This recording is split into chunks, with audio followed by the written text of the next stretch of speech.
So this video is for those of you who want to get an introduction into electronics. So one of the first components that we're going to talk about is resistors, because typically you'll find them in almost every electronic circuit. Resistors are designed to limit the amount of current flowing in the circuit. And you could calculate the amount of current flowing in a circuit using Ohm's law. V equals IR. V stands for voltage, measured in volts. I represents the current measured in amps. R is the resistance measured in ohms. The current flowing through a resistor is the voltage across the resistor divided by the resistance itself. So let's say we have a battery attached to a resistor. The long side is the positive terminal of the battery. The short side is the negative terminal of the battery. And let's use a 12-volt battery. Conventional current is going to flow from the positive terminal of the battery through the resistor back to the negative terminal of the battery. Conventional current flows from a high potential to a low potential, but in actuality, electrons flow in the other direction, from the negative terminal to the positive terminal. So that's really what's happening in this circuit. Electrons are the charge carriers. They're the ones that are moving through the metallic conductor. But now let's make a table that shows the relationship between resistance and current. So let's say the resistance is 3 ohms. Using this formula, if we take 12 volts divided by 3 ohms, we're going to get a current of 4 amps. Now, what if we increase the resistance? Let's say from 3 ohms to 6 ohms. What's going to be the current? Well, using the same formula, if we divide 12 volts by 6 ohms, we're going to get 2 amps. And so note the relationship between resistance and current. If we increase the resistance in a circuit, the current decreases. And so we could use this device to control the amount of current that is flowing in a circuit. If you want to increase the current, you can decrease the resistance. If you wish to decrease the current, increase the resistance. Now sometimes you may need to decide what resistor to use in a circuit. And one important consideration that you need to take into account is the power rating of a resistor. So let's say we have a battery attached to a resistor. And let's say this is a 100 ohm resistor and the power rating is 1/2 watts. Power is equal to voltage times current. It's also equal to the square of the current times the resistance, and it's equal to V squared over R. So you could use any one of those 3 formulas to calculate power. Now, this is important because if you apply too much power to a resistor or too much voltage, the resistor can burn up. It can get hot, and that could create a lot of problems. So you need to control how much power you deliver to a resistor, because it can only dissipate so much without damaging itself and other nearby components. So what we're going to do in this example is, given the resistance and the power rating of the resistor, what is the maximum voltage that we should apply across this resistor? So we're going to use this formula. P is equal to V squared over R. Now, because we're solving for V, we're going to rearrange the equation. I'm going to multiply both sides by R. So I get V squared is equal to the power times the resistor. Taking the square root of both sides, we get the formula to calculate the maximum voltage that should be applied across the resistor. So V is equal to the square root of P times R. So here we have a 1/2 watt resistor, and the resistance is 100 ohms. So half of 100 is 49. And the square root, it's 50. Whoa, half of 100 is not 49, it's 50. But you know what? It is easy to take the square root of 49. That's 7. So if you want to get a ballpark of your answer, you know it's close to 7. The square root of 50 is about 7.07 volts. So that is the maximum voltage that should be applied across this resistor if you don't want it to overheat. Now the next thing that we need to talk about is how you can connect multiple resistors together. If you wish to increase the resistance in a circuit, you want to add resistors in series, because the total resistance of resistors connected in series is the sum of each individual resistor. So the more resistors that you add, the greater the total resistance will be. In a parallel circuit, the more resistors you add in parallel to each other, the total resistance actually goes down. To calculate the total resistance, you can use this formula. It's 1 over R1 plus 1 over R2 plus 1 over R3 raised to the minus 1. And I'm going to give you an example of that shortly. But right now, I want you to understand something. In a series circuit, there's only one path for the current to flow. And this is the only path that it can flow from A to B. In a parallel circuit, there's multiple paths for the current to flow. Going from A to B, the current can flow through R1, it can flow through R2, and it can flow through R3. And so that could help you to distinguish whether if two components are connected in series or in parallel. If there's only one path for the current to flow, it's connected in series. If there are multiple paths for the current to flow, it's connected in parallel. Now there's some other important things to take into account here, because in a series circuit, the current flowing through each resistor is the same. So the current flowing through R1 is called I1. The current flowing through R2 is I2. Each of these currents, they're the same current. I1 is equal to I2, and that's equal to I3. Now, in a parallel circuit, the voltage across each resistor is the same. So the voltage across R1 is V1. The voltage across R2 is V2, because they're connected across the same 2 points. So that's another thing you need to be aware of when dealing with series circuits and parallel circuits. In a series circuit, the current flowing through each resistor is the same. In a parallel circuit, the voltage across each resistor is the same. Now, let's say we have two 10 ohm resistors. There's a lot of things we can do with that. With those two 10 ohm resistors, we can get 3 different resistor values. We could use one of the 2 resistors to get a resistance value of 10 ohms, or if we wish to increase the resistance, we can connect the 2 resistors in series. And so the total resistance across these 2 points, let's call it point A and B, is now R1 plus R2, so we get 20. Now, if we wish to decrease the resistance, we can connect the 2 resistors in parallel.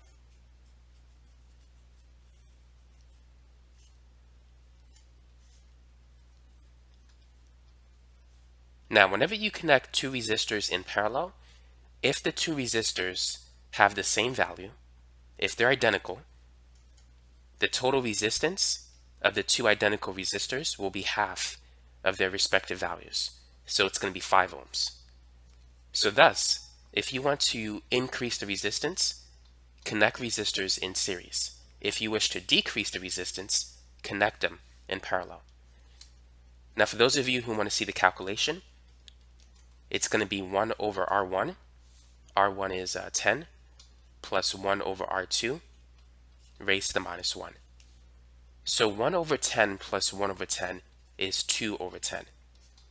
And when you raise something to the minus 1 power, you basically need to flip the fraction. If you flip the fraction, the exponent will change sign.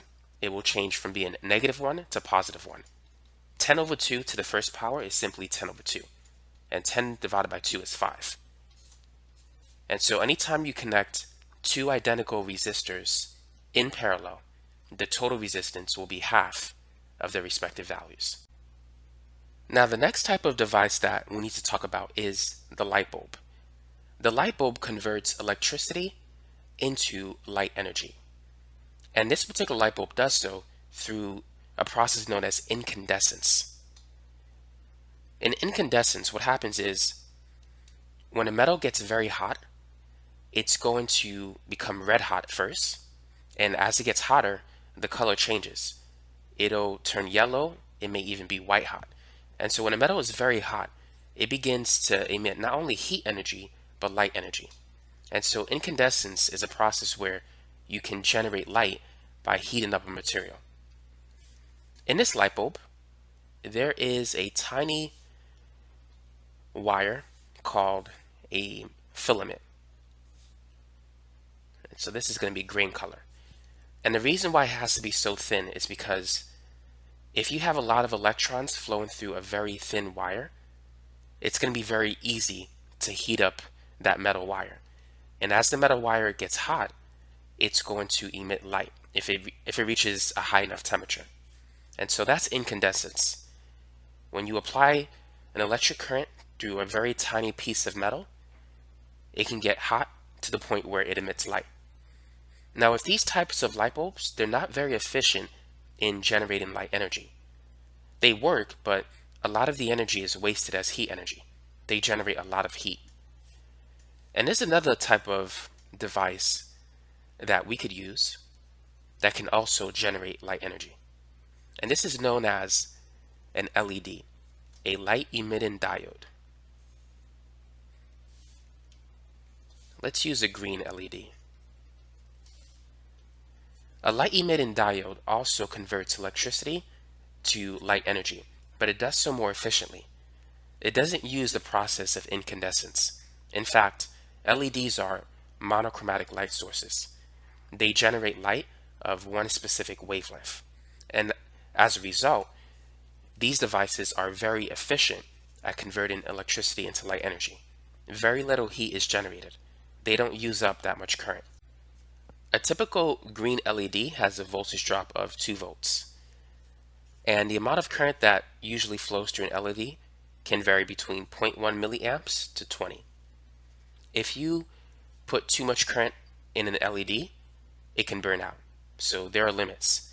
When you're buying an LED, you need to look at the manufacturer specifications in terms of what the maximum forward current should be. But this is typically the range of most LEDs that you'll encounter in electronics. Now let's say we have a 9-volt battery. And we want to determine the value of the current limiting resistor that we should use in order to get a current of 10 milliamps flowing through this LED. Because you don't want too much current to flow in it. So this is when it's useful to add a current limiting resistor. How can we determine the resistance value that we need? Well, for one thing, we need to determine the voltage across the resistor. The LED will use up 2 volts out of the 9 volts that the battery is providing to the circuit. So the resistor is going to take up the other 7 volts. And this is the basic idea behind Kirchhoff's voltage law. The sum of the voltage drops in a closed loop or in a closed circuit must add up to 0. The battery has, because it increases the energy to a circuit, we're going to put a positive voltage to it. The resistor and the LED, they absorb energy from the circuit, so we're going to put a negative value. If you add 9, -7, and -2, you'll get 0, which satisfies Kirchhoff's voltage law. Now, in order to calculate the resistance that we need, we could use Ohm's law. V is equal to IR. So solving for R is going to be the voltage divided by the current. So we have 7 volts across the resistor, and we want a current of 10 milliamps across it. By the way, if you divide volts by amps, you're going to get the resistance in ohms. If you divide volts by milliamps, you'll get the resistance in kilo ohms. So just be aware of that.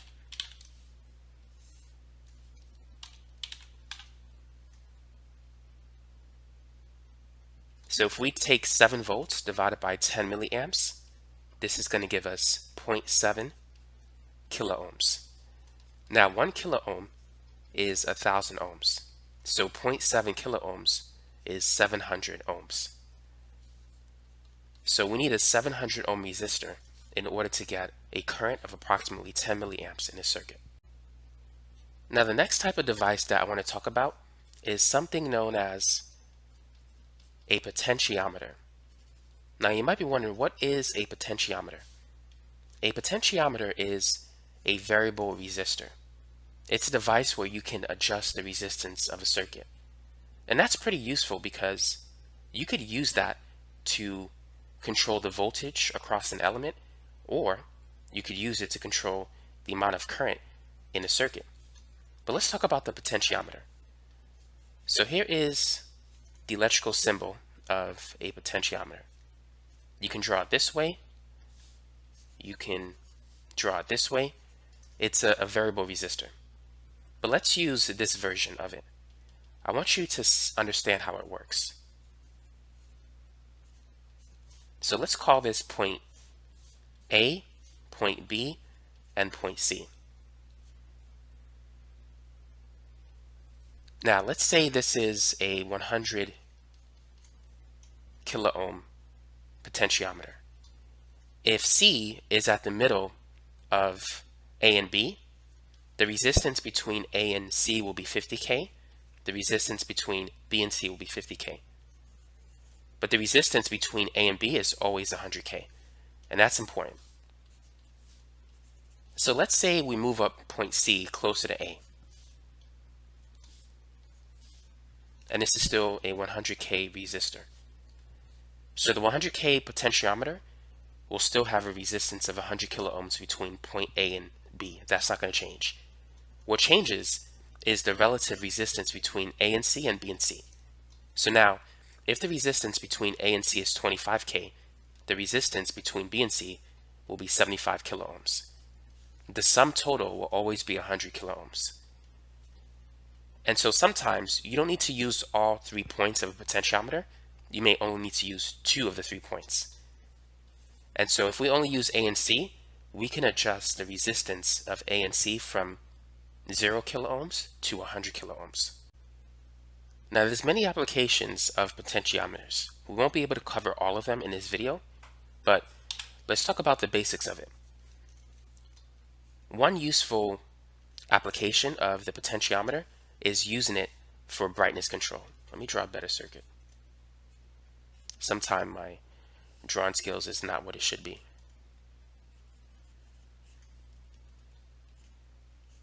So in this example, I'm only going to use 2 of the 3 parts of the potentiometer.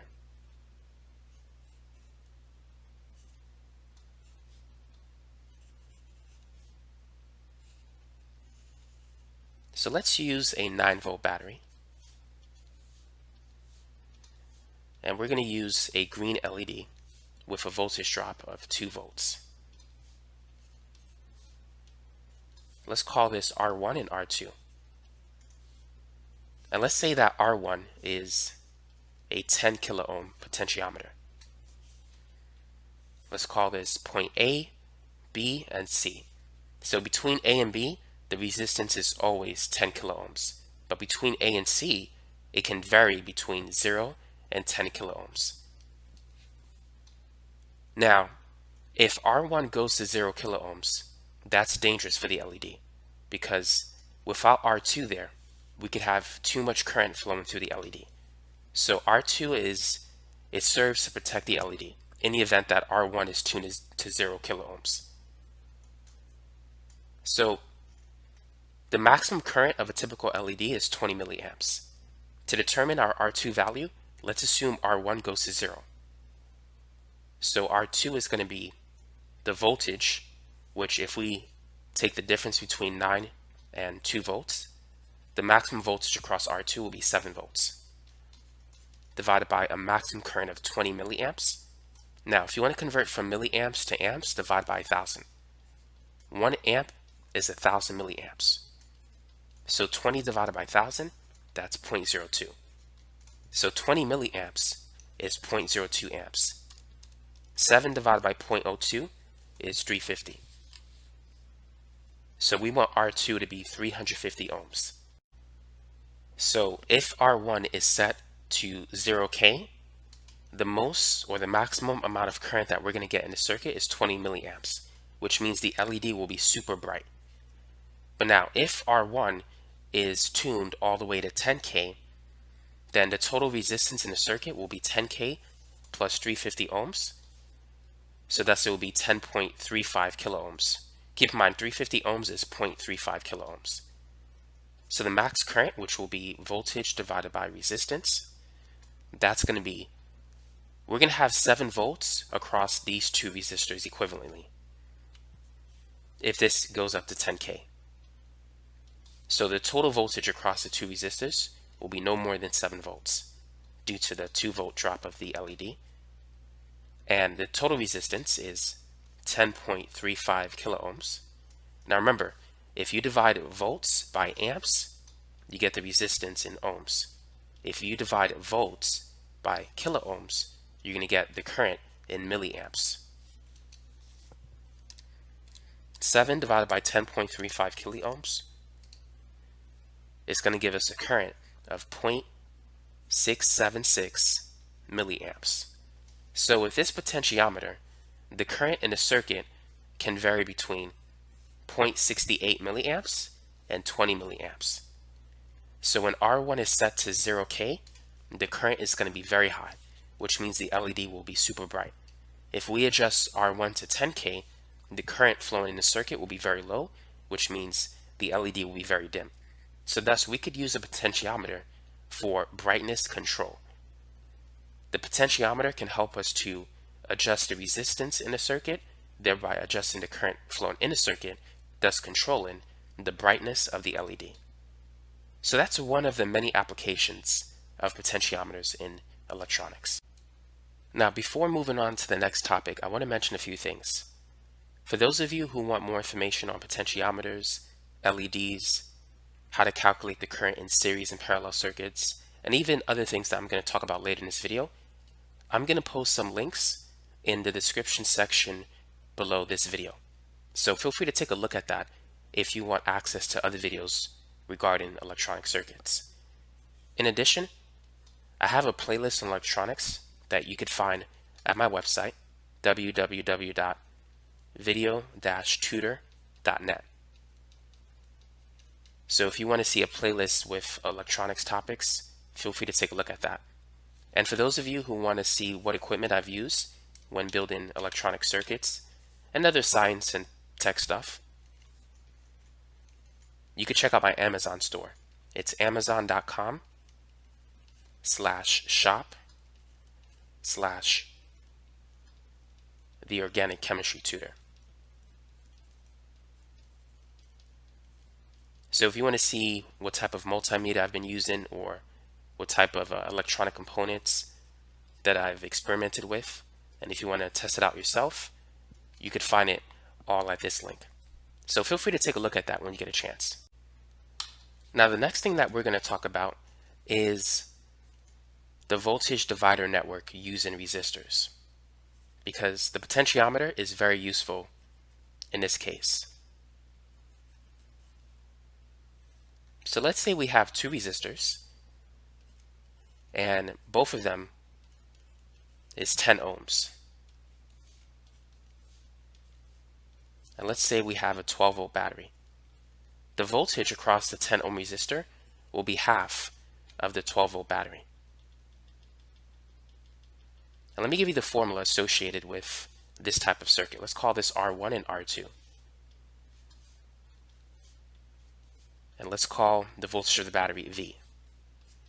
And we're going to say the voltage across R2 is the output voltage. The output voltage is going to equal the input voltage times R2 divided by R1 plus R2. Now let's adjust this circuit. Now this circuit works by reducing the voltage through power dissipation. The energy provided by the battery, some of it is dissipated in the form of heat. And because we're losing energy, we can decrease the voltage.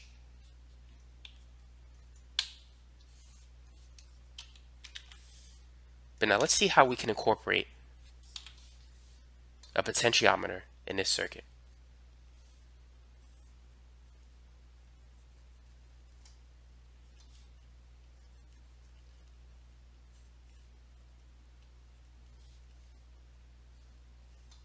So this is one way in which you can do it.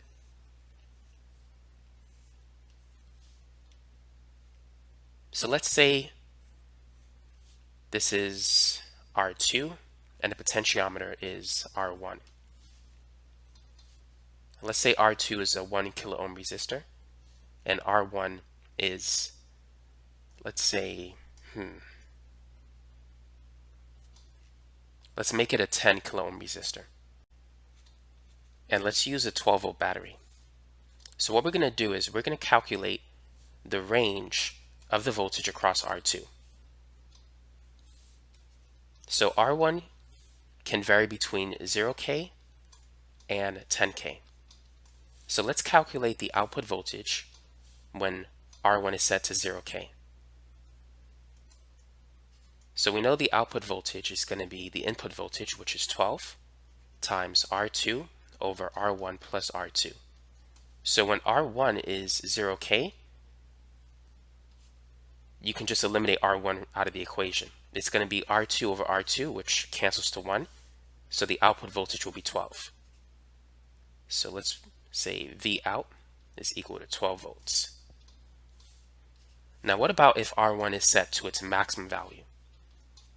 In this case, R2 is still 1K, R1 is 10K.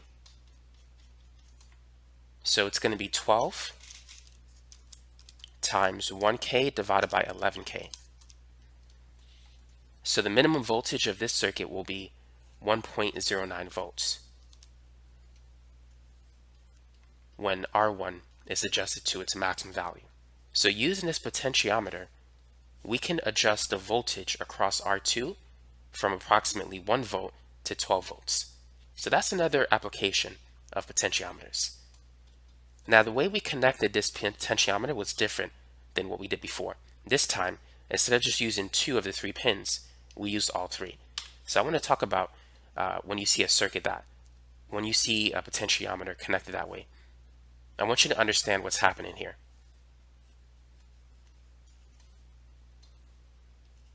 So we have our 3 points, point A, point B, and point C. And let's use a 100 kilo ohm potentiometer. Let me adjust this. So let's say point C is closer to point A, such that this is 25K and this is 75K. So the resistance between B and C will be 75K if B and C are not connected to each other. But what happens if we make a connection between B and C? Well, let's say we have a 10 kilo ohm resistor. That's going to be the resistance between point A and point B. But if we were to connect a wire between point A and point B, what's going to happen? Well, when electrons enter this circuit, they don't want to flow through the resistor. They're going to flow through this conductor because there's less resistance. And so the wire bypasses the resistor. The resistance between A and B is now 0 ohms due to the wire that's connected across the resistor. So once we connect B and C, the resistance of B and C is wiped out. So the resistance between A and B is no longer going to be 100 kilo ohms, but 75 kilo ohms out of that 100 kilo ohms will be wiped out. So it's only going to be 25K. So the electrons, they will flow through 25 kilo ohms of resistance. After that, they're not going to flow through the other 75K. They're going to go through this conductor to get to point B. So when you connect it this way, just understand that the resistance will be whatever the resistance is between point A and C. That's going to be the resistance between A and B. Now, I want to go back to the LED, the light emitting diode. As mentioned before, an LED converts electricity into light energy efficiently without generating much heat. But there's a device that works in the opposite direction, and that is a solar cell.